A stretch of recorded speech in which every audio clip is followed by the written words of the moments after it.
All right. I just finished watching WrestleMania. You see my title. And yes, that is the thing that is going to be the focus here. But let's make this very clear. I'm going to tell you the truth. This show was lacking. There were parts here that were great. And there were parts here that was lacking.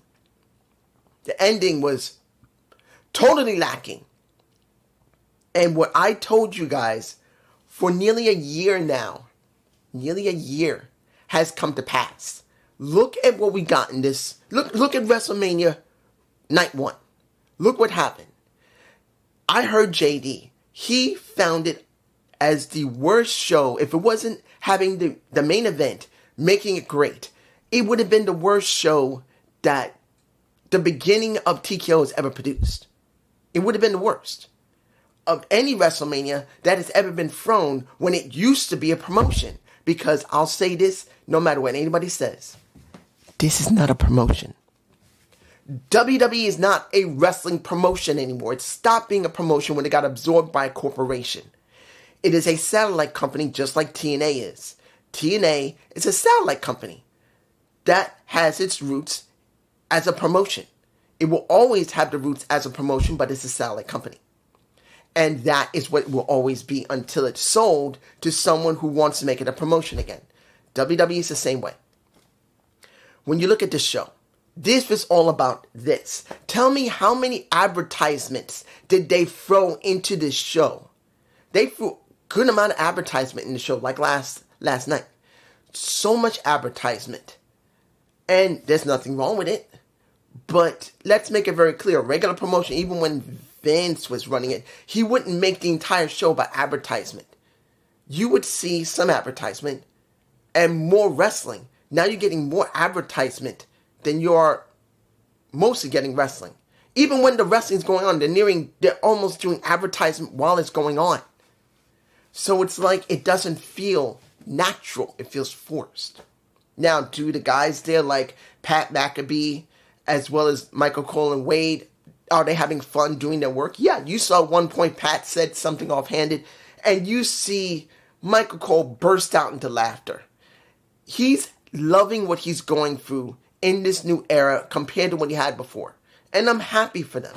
But as a fan of pro wrestling, I don't see this as fun. The wrestling company that used to be WWE is not trying to make this really about pro wrestling. It's about trying to make as much money as possible through pro wrestling. Remember, let's make this clear. Whether you say about Triple H, Steph, because she did show up in the beginning saying welcome to WrestleMania because she was a teen when this happened. She had a child that was 16 years ago. She has her youngest child. But the thing is that Steph loved the wrestling business. Triple H loved the wrestling business. To a certain extent, of course, Vince loved the wrestling business as when he was still interested. And they would put on something that would be memorable, that they would like, they would love. You don't get that anymore. It feels almost sterile. Like they're just using pro wrestling to make money. Not that they're producing pro wrestling and the best thing that can come from it is money. There's a difference. It just feels that way. Let's start this. Let's go with this.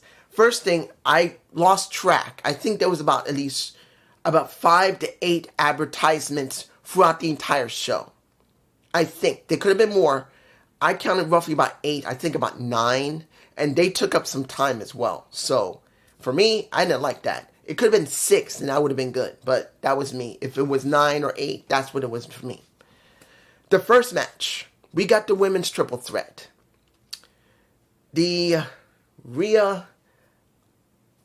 Let me give it to you like this. Let's look at it for what it was. Who did you think should have won? Should have been Rhea Ripley, who lost because she was distracted. Should have been Bianca Belair, who worked her ass off to get back to where she was before.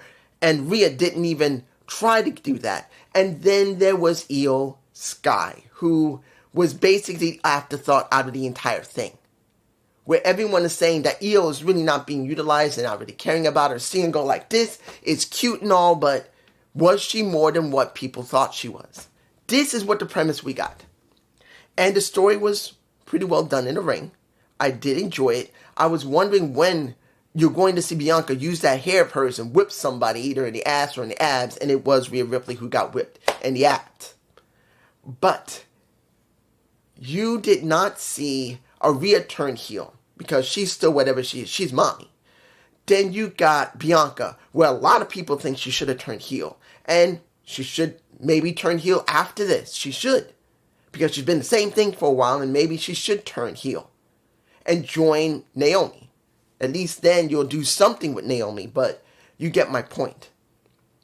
And then you get Io, who's the weakest of the three. Not saying that she isn't a great wrestler and can't talk, because she can. She speaks English. She can talk.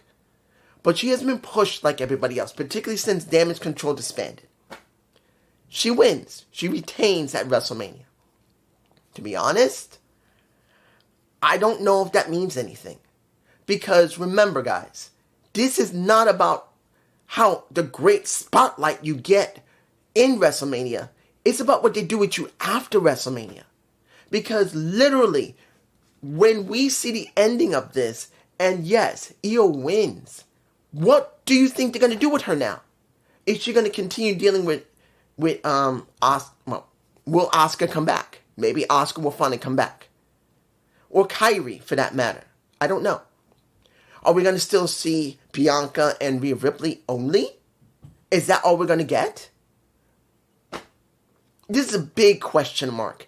At least if it was Bianca, had to turn a heel, no problem. She could have the title, she turn heel. When it comes to Rhea, she gets the title, she can stay as she is because she's so over.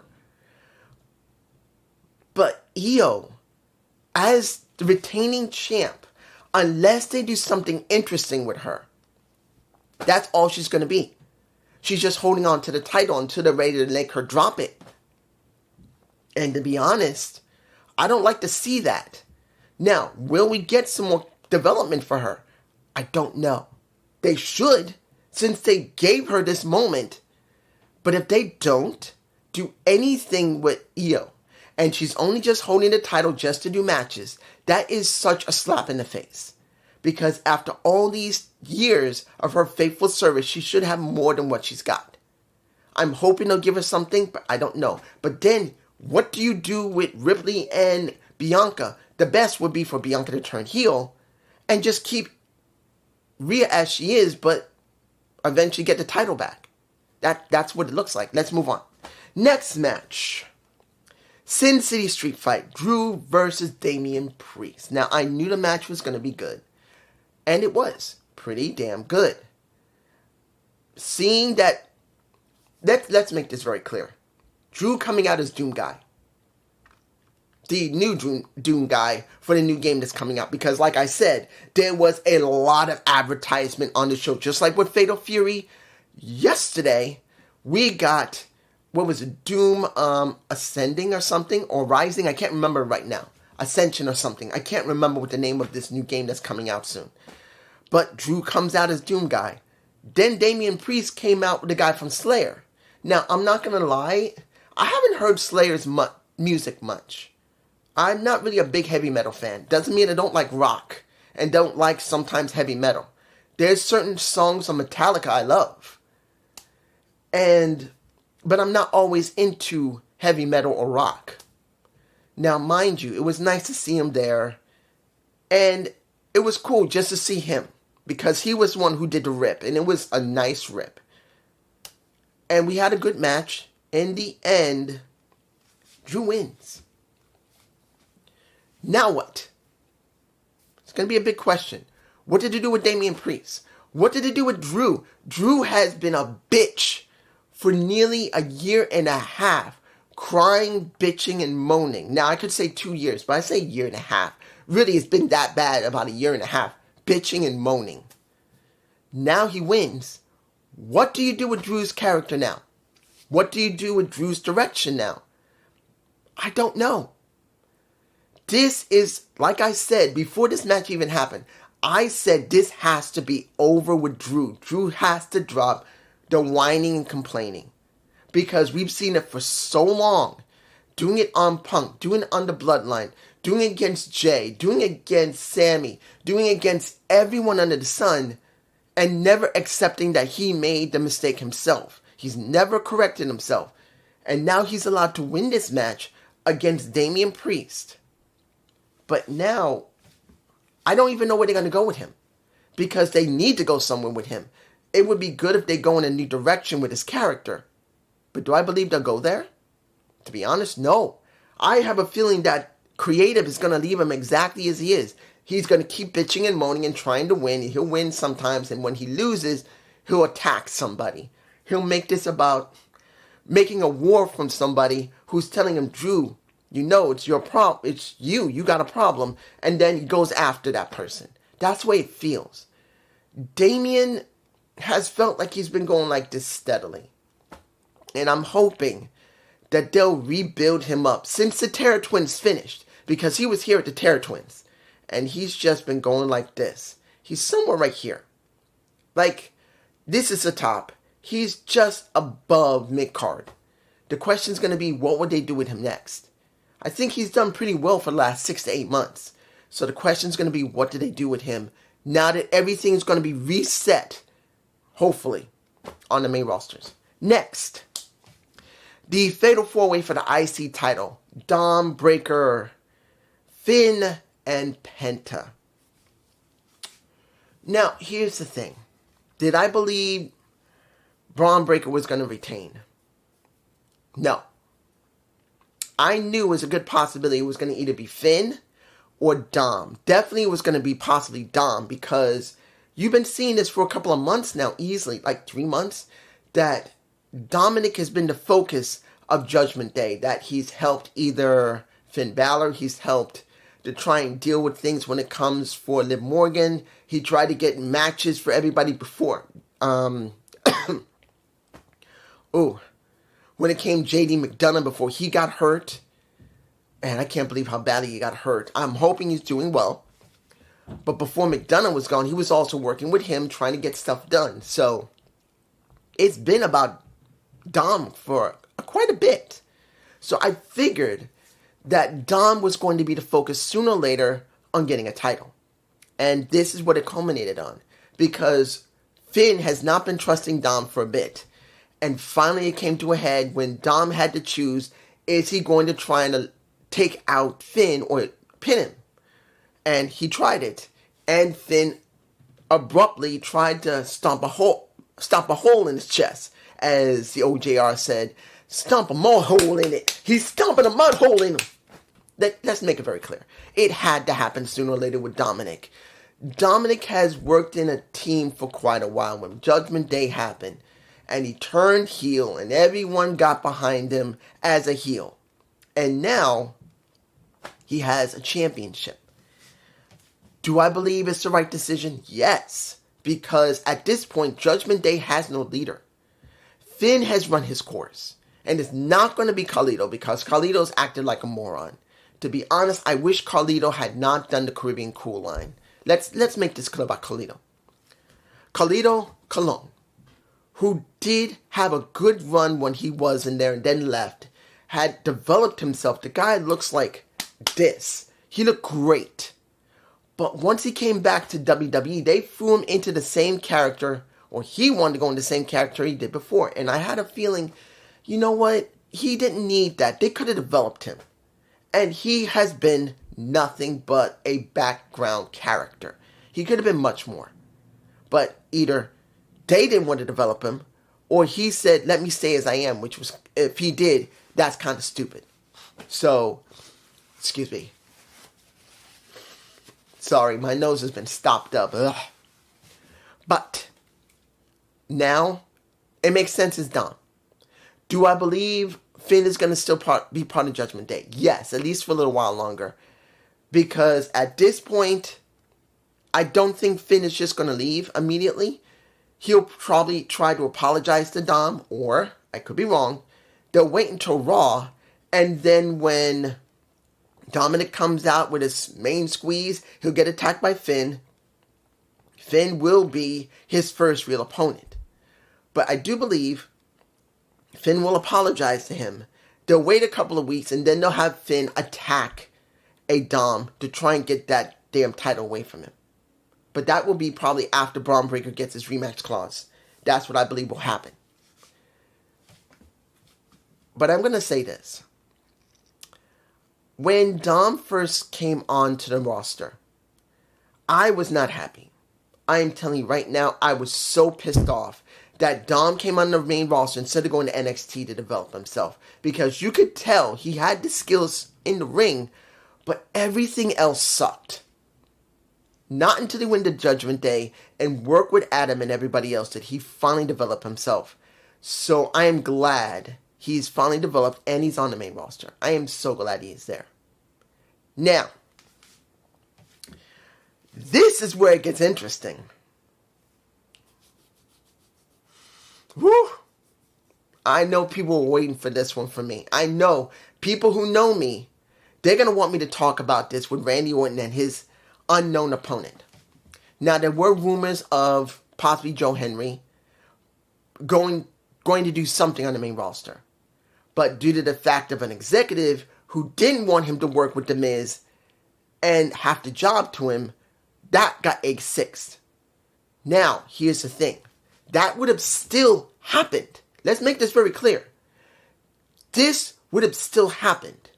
He would have never gone on WrestleMania. Never. It was due to the fact KO having to have neck surgery, had to back out, that they had to find someone for Randy to have a WrestleMania match with. That is the only reason Joe was given this opportunity. Let's make it very clear. I am not taking away that Joe got this opportunity. I'm not taking away that TNA got an opportunity to let their belt and their champion be seen. There's no way on this green earth I'm going to take that away from either TNA or Joe himself. I know Joe was tickled pink and he would have jobbed 10 times in that match if it was necessary because he had a chance to be in WrestleMania. I would have done 10 damn flips in the ring and whatever they wanted because I would have been marking out myself. Let's make that very clear. But this would have never happened if KO did not need to get neck surgery. Let's make this clear. If anybody think they scheduled him for this, they did not. This was a last minute opportunity for him because they had no one that could have taken the spot of KO. Nobody. Now, we saw Randy with his wife coming into the arena, and he came out on his time and he said, look, I'm here. I have my boost lights up. I said it on SmackDown. I was going to be here. Whoever is in the back, I don't care who it is. Come on. And when that music of Joe Henry hits, I'm going like, I gotta admit, I was grinning. There's that with my damn crooked teeth that really need braces, which I'm terrified to get, mind you. I'm gonna eventually have to get them. I was smiling, watching this moment of a TNA World Champion, other than not a Knockouts Champion, a Royal Rumble. It is a TNA Champion ending up in the middle of the card of WrestleMania. I was happy. If you didn't like Joe, fine, that's you. But I've watched Joe since he's been on Impact for the years he's been developed. He worked and got his ass as a champion. He earned it. That's why he went to NXT and did what he did there because he earned it. It wasn't just because of a song. He had earned it. And there he was. Joe Henry in the middle of WrestleMania with Randy Orton, who looked at him like, what the hell are you doing? Showing your ass at me. What the fuck you doing? Playing with Randy, having his moment to wrestle probably one of the people that inspired him. Because remember, he's only been, 12 years in the business? Maybe 12 to 15 years in the business? Since 2010, maybe?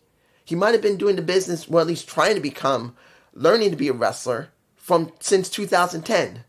From the time when he learned how to do amateur wrestling and became the British national champion and then transitioned to wrestling.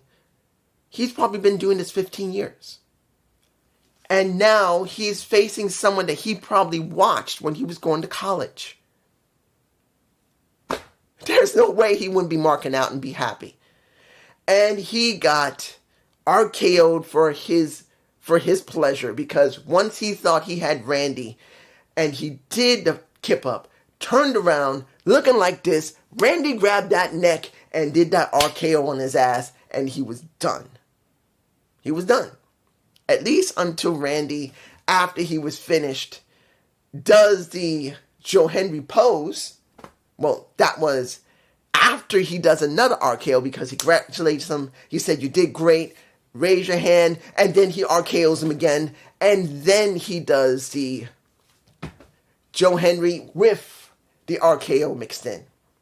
And then he taps on the back and said, "Don't worry, good work." This is something that is going to be a moment for everyone who loves TNA. There is no way on this green earth they will not love it. I did love it. I still have qualms about how TNA is being run.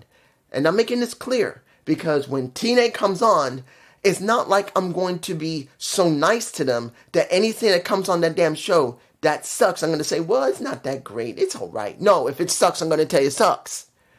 But I cannot tell you that I don't still love the company itself.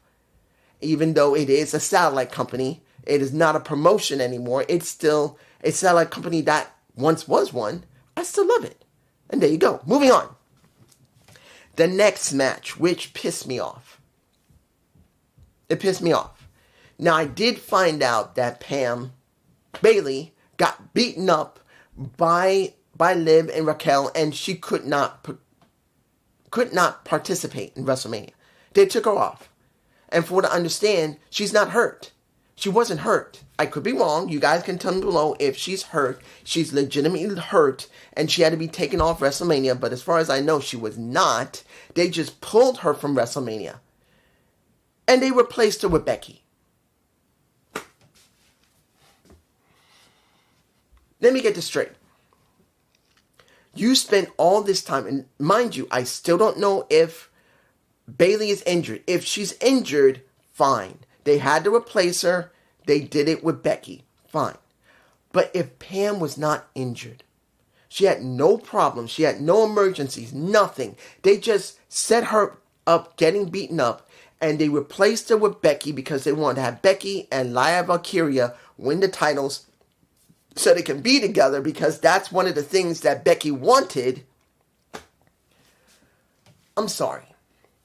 That's fucking bullshit. That's, if it's true, that's stabbing the back of Bayley. After all the work that Bayley has done, and then getting to the point to try and make her and Lyra feel like a legitimate tag team after the match they had for that U.S. title. And I'm like, really? No, IC title, not U.S. title. I'm sorry. IC title. Really? Really? You're going to pull Bayley, who earned her spot at WrestleMania, out if she was not injured, just so you can put Becky in, so she can not only have her moment, she now has the titles that should be Pam and Lyra's. I'm sorry. That pisses my ass off.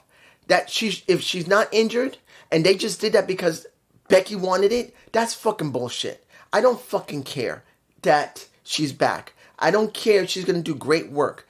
That's stabbing Pam in the back. I don't know what JD is going to say. I don't know what Solomonster, Alex, or anyone else.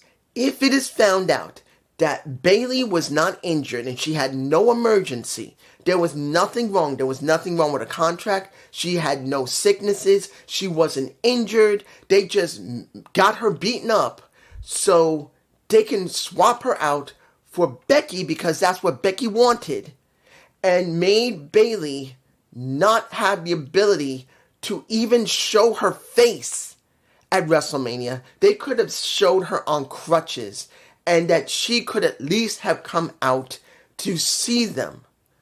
I didn't see any Bayley. Fuck you. That's if, and I'm making it very clear, that's if she wasn't actually injured. If she was not, fuck you. Fuck Paul.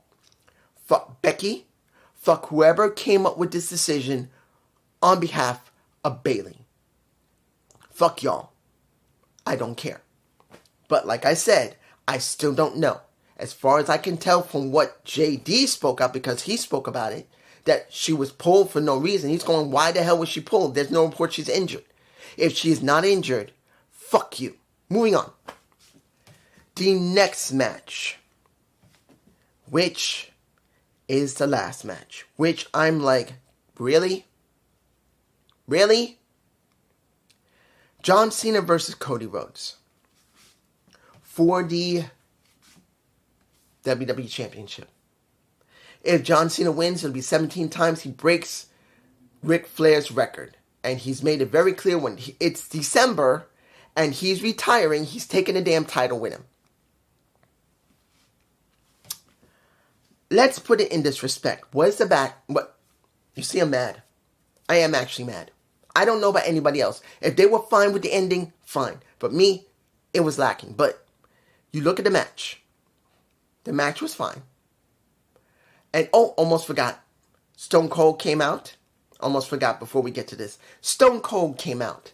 Said that we had 63,226 people all together from night 1 and 2 is 124,693. He comes out. He drinks some beer. And then he leaves. He doesn't stun a Pat McAfee.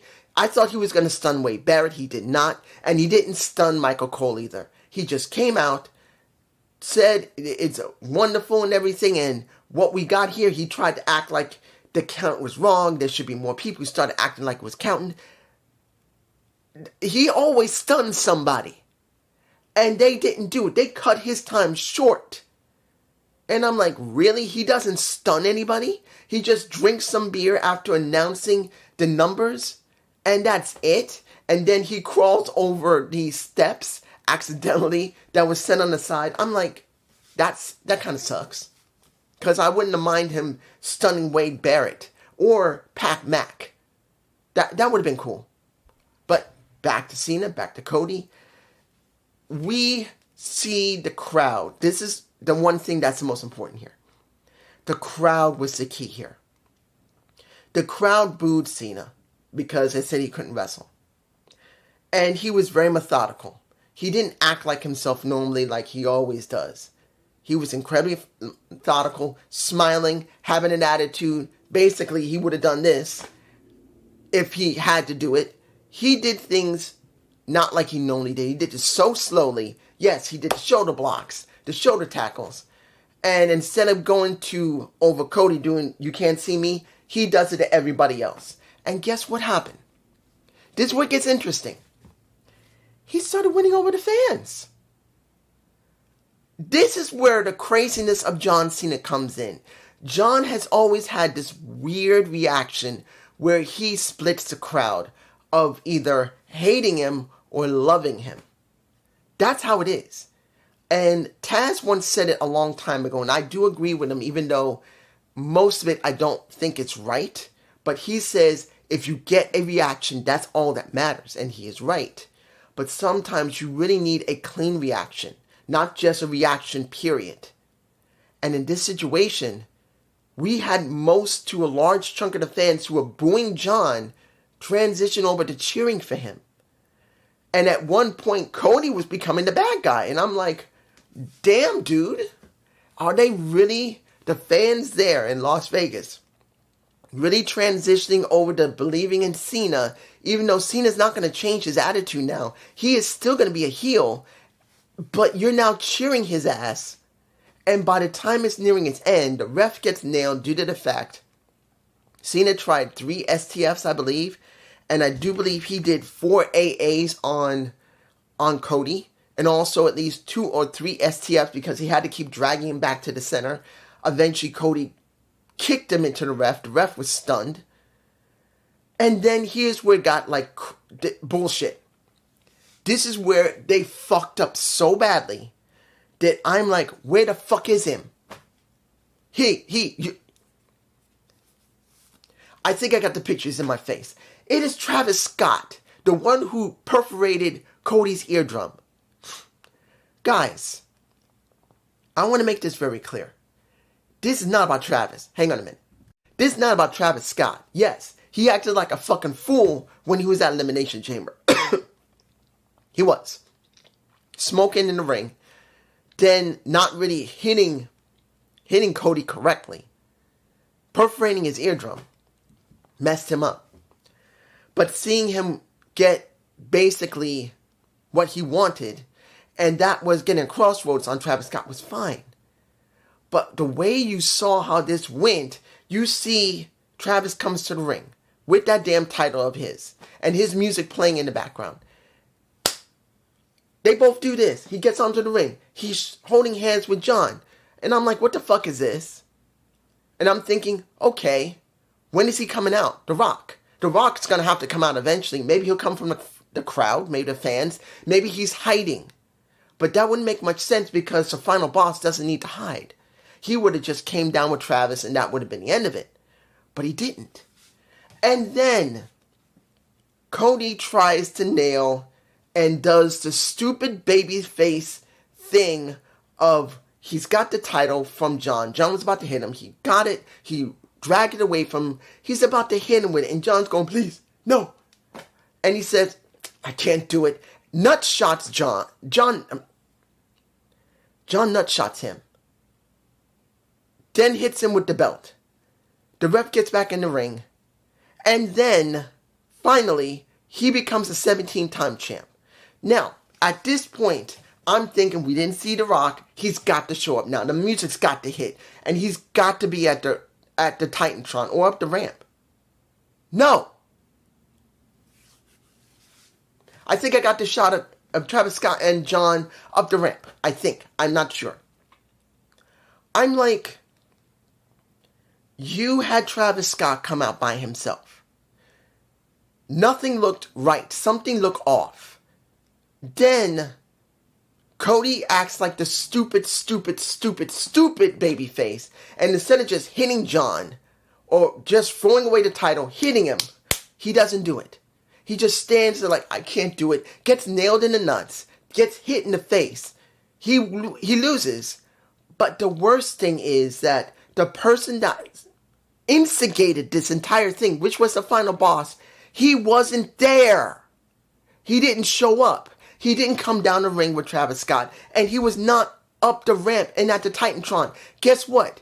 There was more after, because I was watching on the app. And there was more after that. And I waited to see maybe he was going to come out and they would show it afterward. Before the camera went off and they were going to go and do the post after that, that's when I stopped watching it and started filming this. Nothing. What the fuck? What the fuck? He had to come out. Understand. If he wasn't going to come down the ramp with Travis Scott and just go like this or something or help, fine. He should have shown up after the match was over and John Cena, Travis Scott, and The Rock would have been together. And you could have had that moment. And people would have cheered for it or booed for it. It wouldn't matter. But nothing. It felt like a fart in the wind.